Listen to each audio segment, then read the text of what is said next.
Vous ne trouvez pas qu'il y a quelque chose de bizarre à voir ces kilomètres de structures souterraines tenir un complexe aussi gigantesque que ça? Ce vide pourtant si rempli, cette impression d'irréel.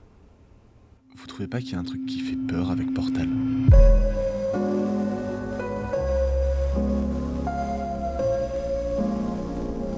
Portal 1, c'était un petit cadeau pour toutes les personnes qui avaient acheté la Orange Box de Valve, à côté de Half-Life 2 et Team Fortress 2. C'était censé être un bonus, un jeu trop petit pour être vendu au prix complet, trop gros pour être en téléchargement, et trop conceptuel pour trouver un public cible. Valve, ça leur dit que, quitte à le sortir, autant le rajouter avec d'autres jeux, comme une cerise sur le gâteau. Si ça prend, c'est tout bénef, si ça prend pas, au moins les gens auront eu un jeu gratuit. C'est pas comme si une petite expérience d'à peine 2 heures allait être révolutionnaire, non. Portal est devenu un carton planétaire. Depuis sa sortie en 2007, Portal 1 a vendu 30 millions de copies uniquement sur Steam. À l'époque, les gens découvrent ce tout nouvel univers, cet humour, et ils accrochent. Il y a ce petit truc indescriptible qui le désigne immédiatement comme un très bon jeu. Et les joueurs et joueuses accrochent tellement qu'en 2011, Valve sort la suite très attendue, Portal 2. Presque 1 million de copies dès le lancement, et qui est encore aujourd'hui le jeu le mieux noté de tout Steam. La franchise Portal, je l'aime énormément. J'ai refait les 2 opus une bonne dizaine de fois chacun, et putain qu'est-ce que c'est toujours aussi bien. J'aime tellement la franchise qu'il y a pas longtemps avec des amis on a fait un archipelago en Deathlink, et je me suis dit, tiens, mais Portal 2 je le connais bien, qu'est-ce qui pourrait mal se passer? Il me faut moins des bons coups. Ne mourrez pas s'il vous plaît, je suis presque à la fin de la cinématique, ne mourrez pas pour la Branchez-moi sur ce truc. A few moments later. Non, Vous pouvez Détruit. Non, non, non, mais t'as pas d'item, T'as des icônes en dessous qui disent quelque chose, mais je sais pas ce que c'est censé vouloir dire. Ah non, non, non, me dis pas que la grille de l'ascenseur elle est fermée aussi. Ah bah ouais. Ah bah ouais. Je vais pas trop m'amuser, moi je le sens. Faut que j'aille de l'autre côté. Connasse. Je vous aime beaucoup, mais je pense que je vais me casser. Petite pute, ça te va? Oh, le timing, il est là. Le timing est sympa, c'est vrai. Putain. Par lui-même est dans le bon sens. Regarde, là de base il est dans le bon sens. Ça me paraît un peu trop rapide. Je sais pas si on aura...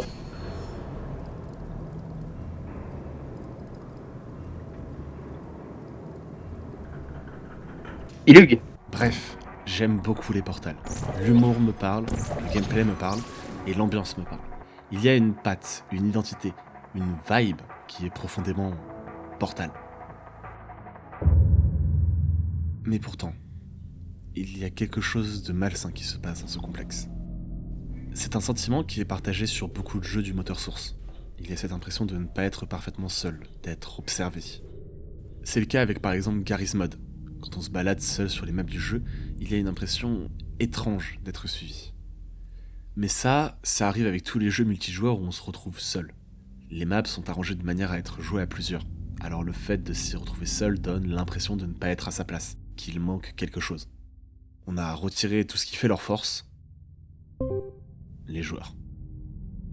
Mais cette singularité du moteur source, elle est aussi dans l'apparence.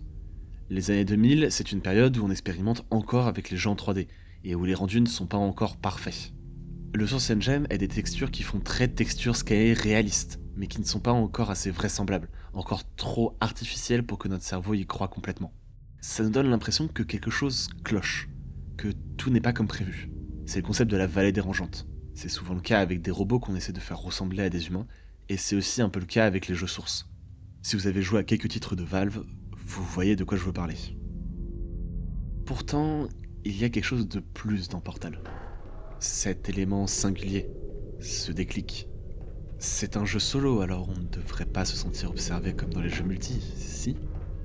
Et malgré les blagues qui parsèment l'aventure, il y a, plus ou moins proche, un sentiment étrange que rien ne va, qu'on nous cache des choses. Et surtout, qu'aucun échappatoire n'est possible. Qu'est-ce qui fait peur dans les jeux Portal? Dans Portal 1, on se réveille au cœur du centre d'Aperture Laboratories. Aucune idée de qui l'on est, ni de pourquoi on est là. Mais la musique est là pour nous rassurer. Une voix robotique nous laisse sortir de notre cellule et découvrir les salles de test. Des pièces blanchâtres, épurées, fonctionnelles, impersonnelles. Pourtant, les murs sont sales, et on voit même des traces de pas sur les paliers de l'ascenseur. Si quelqu'un s'occupe du nettoyage, il n'est pas passé ici depuis sûrement très très longtemps. Et quand on y pense, c'est assez bizarre, mais c'est un robot qui nous a réveillés, et pas un humain. Il y a beau avoir des fenêtres qui mènent sur les salles de test, on ne voit personne derrière en train de nous observer.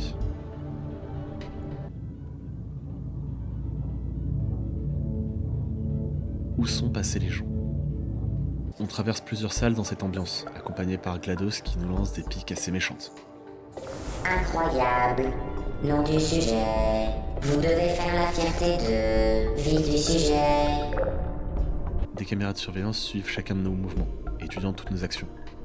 On est observé et ça met mal à l'aise. Mais c'est comme si c'était normal. Après tout, on ne fait pas de tests pour s'amuser. Une expérience scientifique sert à étudier quelque chose. Pourquoi est-ce qu'on nous ferait tester sans but ?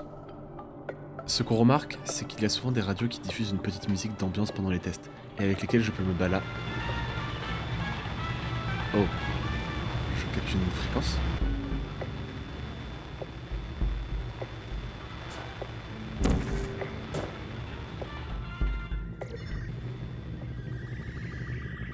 Oh, quand on place les radios à certains endroits très précis, elles commencent à émettre des bips et des boups qui ont l'air de ressembler à un code. Et si on arrive à déchiffrer le signal SSTV qu'elles émettent, on obtient ça.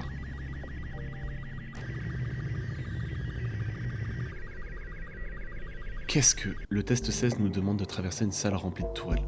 Pour passer 2 d'entre elles, on doit leur jeter des cubes sur la tête. Mais les 10 cubes sont coincés entre une plaque et le mur de la chambre de test. L'écart est assez grand pour qu'on puisse passer en s'accroupissant. Et si on décide de passer derrière la salle... Une écriture erratique, des traces de mains et des messages qui nous mettent en garde. Ça devient plutôt clair avec cette zone. Quelqu'un avec les messages radio et ses cachettes essaye de communiquer avec nous. Et si on tend l'oreille dans cette zone, on entend comme les bruits bizarres de quelqu'un au loin.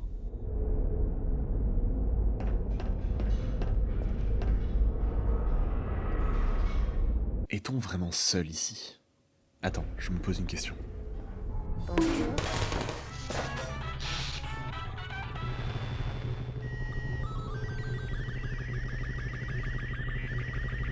Évidemment. On continue de tomber sur plusieurs de ces salles pendant le reste des chambres de... Non mais on juge pas. Il y a des gens qui veulent bien remplir la RAM de GLaDOS, alors pourquoi pas le Companion Cube ? Bref, passons ça. On continue à traverser les salles, et une fois arrivé à la salle finale, GLaDOS essaye de nous jeter dans les flammes, mais on arrive à s'échapper. On fuit à travers le complexe, alors que GLaDOS essaye de nous amadouer pour que l'on revienne. Que faites-vous ? Vous ne pouvez pas fuir, vous savez. On s'est bien amusé, non ? Vous vous rappelez quand la plateforme s'ouvrait sur le brasier ? Je vous ai dit au revoir, et vous avez dit pas de question. Et que je faisais semblant de vouloir vous tuer. C'était super. En passant à travers des bureaux, on se rend compte que tout le matériel de test est encore là, comme si tout avait été évacué dans la précipitation. Les rapports sont à moitié remplis. Les ordinateurs tournent encore. Et des chaises attendent devant des tests qui ne sont plus résolus depuis longtemps. Cette zone donne un sentiment étrange qu'on appelle la kénopsie. La kénopsie, c'est cette sensation que vous avez quand vous visitez un lieu qui a un jour été habité. Des bureaux vides, des centres commerciaux désaffectés, je pense que vous avez l'idée. Ici, les gens ont disparu. Ils se sont comme volatilisés dans l'espace d'une seconde. Et nous, on redécouvre cet endroit des dizaines, voire des centaines d'années plus tard. Je pense que vous avez compris, la kénopsie c'est l'un des éléments de l'horreur des backrooms et des espaces liminaux de manière générale. Personnellement, je trouve les espaces liminaux bien plus reposants et poétiques qu'horrifiques. Mais combiné au jeu source et au build-up constant qu'installe Portal, cette zone fait froid dans le dos. Bon, allons en finir avec GLaDOS.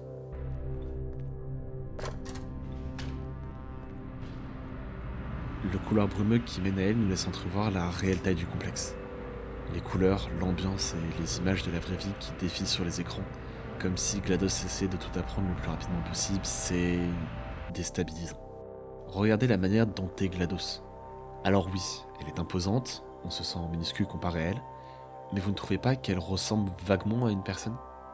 Quand on creuse un peu dans les coulisses de création du jeu, on apprend que les développeurs se sont en fait basés sur plusieurs images d'une femme pendue par les pieds dans une position de torture pour créer le design de GLaDOS. Et une fois qu'on a l'information, on ne voit que ça. Quand on brûle sa première sphère de personnalité, elle nous explique enfin où sont passés tous les êtres humains. Bonne nouvelle, j'ai trouvé à quoi sert cette chose que vous avez brûlée.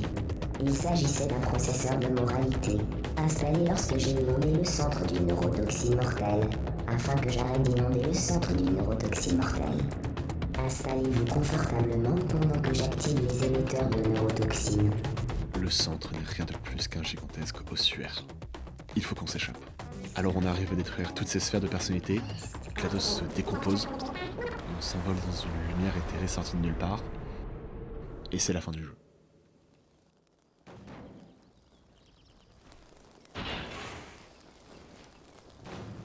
Portal a une vibe très étrange. Déjà, c'est un jeu qui a un peu vieilli. Même si ça ne saute pas aux yeux car le jeu a vraiment très bien vieilli, Portal ça a presque 20 ans.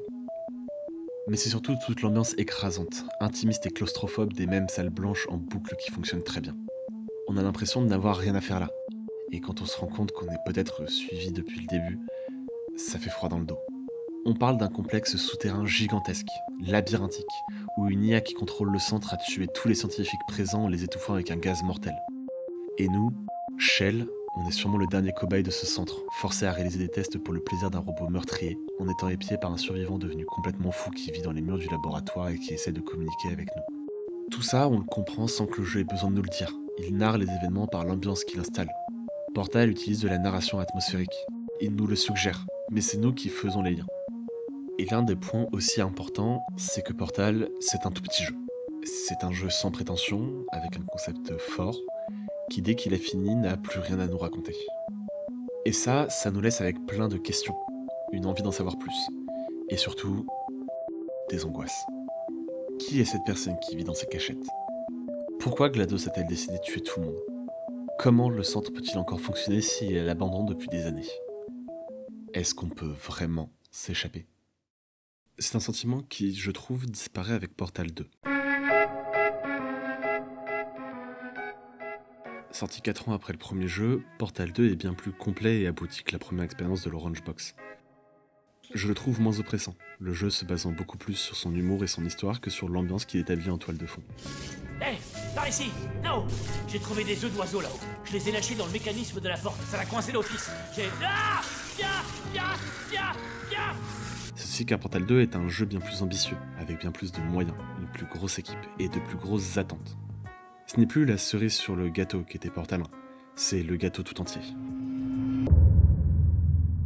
Pourtant, il sait toujours mettre mal à l'aise quand il veut. Quand on remonte depuis l'ancienne aperture, on peut voir les fondations sur lesquelles repose le centre.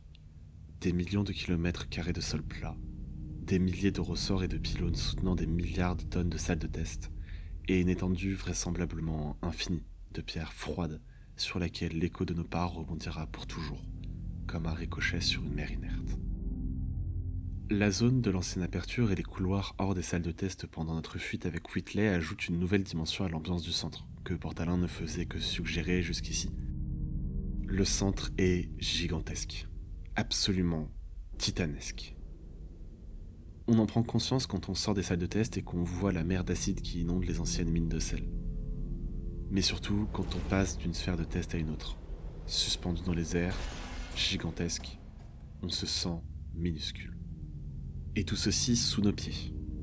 Des structures abandonnées depuis des centaines, peut-être même des milliers d'années, rouillant en silence.